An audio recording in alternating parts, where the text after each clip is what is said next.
Hi, this is Founder Stories. I'm Chris Dixon. Today we have David Lieb, the co-founder and CEO of Bump. Thanks for being here. Yeah, thanks for having me. So what's Bump? Bump is an iPhone and Android app that makes it really easy to connect with someone or share content by literally just bumping your phones together. So we can do you want to bump? We can, sure. Yeah. Or we can simulate bumping. We can But fake basically the you just go like this, and then what happens like technically? So like what? So first, what happens for the user? You can then share the contact info, photos. Yeah. So we started with contact information sharing. We were trying to solve this problem of I'm meeting you and you're reading your phone number out to me and I have to type it all in, and that was just old school, and we didn't want to do that anymore. But since then, we've expanded it to photo sharing. You can share app recommendations, music recommendations. You can connect on social networks. So when you share an app, you can't literally share the app. Yeah, we can't share the actual but you can app. share like a URL. You can share a URL. Okay. So we're trying to solve the, hey, I'm getting a new iPhone, what cool apps should I get? Yeah. And instead of saying, well, go download these 5 apps that I'm going to verbally tell you, you can do it in an easier way. And one of the cool things is that it works from iPhone to Android, for example, because it's the way it's actually working. Like maybe you could briefly explain the technology. I mean, you do two things. You detect which ones are bumping and then use something through the network. Sure. So the reason we did it this way is we wanted to solve this problem, and there were technologies out there to do it. There was Bluetooth that we could have used, but Bluetooth just takes forever to pair. It's very unreliable. The user experience is not how good. bad Bluetooth is. Like I'm like rubbing the things together, and and they just won't connect. I've got a lot of theories on why that is, but we can get into that later. But we wanted that be though after this. Anyway, we'll talk about. We'll talk about it later. Okay.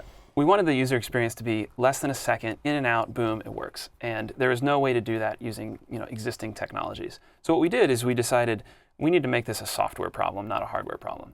Yep. So the way Bump works is we monitor a bunch of sensors on the phone. So things like the accelerometer, the location information, whatever else we can get our hands on. And when you bump, we send all that information up to a server. And our server is listening to all of the phones around the world that are bumping. The fact that you bump, it's kind of a trigger, and it also collects a bunch of sensor information. And it sends it back to the mothership. Yeah. The mothership says there are these 2 phones here. Yeah. What the mothership is really seeing is like, oh, there's 1,000 people that bumped in the last 5 seconds around the world. Yeah. Which pairs were actually bumping each other? And so it does this kind of matching algorithm that takes all the sensor data and says, okay, these 2 phones, that was the same physical bump, and then it connects the 2 phones and shares the information. And then the information, I mean, I guess as computer people we probably know this, but most people might not.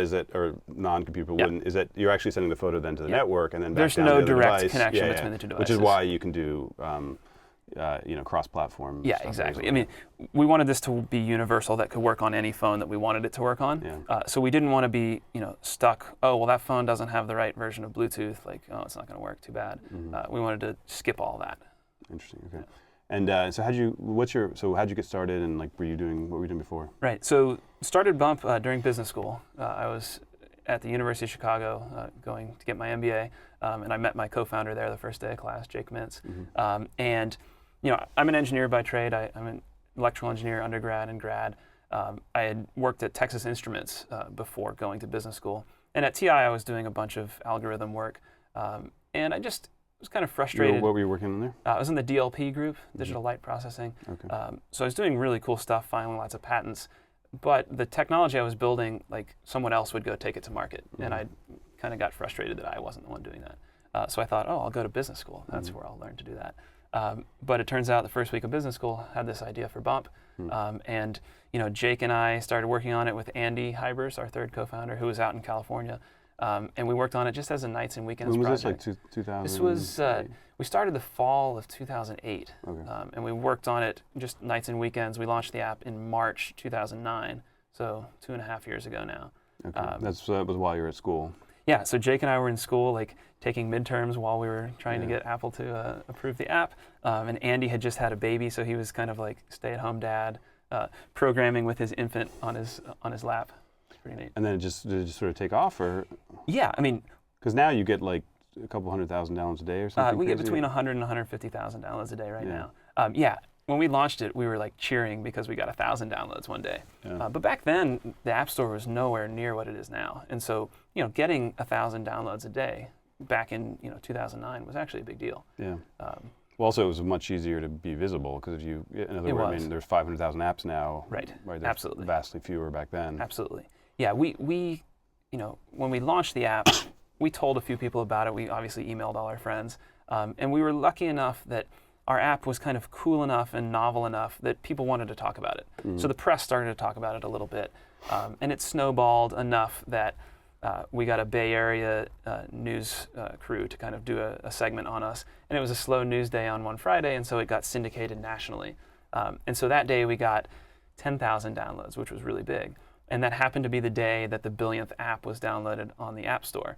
And because we had so many downloads that day, the chance of us being the billionth app was quite large, actually. So I think it was like a 1 out of 200 chance. And so we were the billionth app, and that got us kind of promoted by Apple a bit. And that kind of started this word of mouth distribution engine that just won't stop. So you didn't do, besides like the little bit of PR and sending it to friends, you really didn't do much marketing? No, we've spent a total of $42 on marketing, and that was for me to make the initial demo video of Bump in my apartment in Chicago. I remember I had to go to but even in non-paid marketing, you really have done. I mean, I guess some PR and things, but yeah. But I mean, the $42 was $22 for some black felt to put in the background, and $20 for a pack of videotapes. Nice. And that was it. Yeah. And can you share some of the numbers today? Like how many downloads? Yeah, so we're past 60 million downloads now. In terms of like active users, it's between 10 and 12 in the last 30 days. In the last 3 months, it's probably more like 25 million.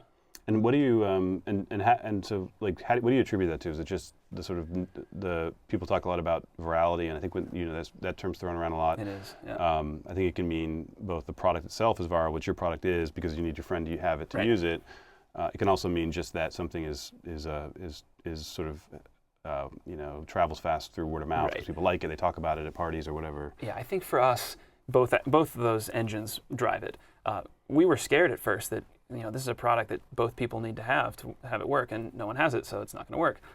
But it turns out that because there's this instant gratification of using it, and the friction is pretty low to go download it, that was actually a big asset for us. One person would get it and want to show it to their friends, and so they have to get their friend to download it in order to use it. Yeah. So that really helped. And then too, I think word of mouth is the real virality in any product, really. People talk about, oh yeah, my product's viral because it's got this, post to Facebook wall and tweet button. And, in my book, like, unless you can get your users to physically like speak words out of their mouth that go into their friends' ears, then your product's not really kind of viral in my book. Yeah, they call that it's like some Harvard Business School, some famous paper, they call the Net Promoter Score or something. Sure. Right, which is of the people that use it, what % will go and become a promoter of the product, and that turns out to be the only number that matters. And for us, 70% of our downloads come from direct word of mouth, like actually standing next to someone saying, hey, you should download this app.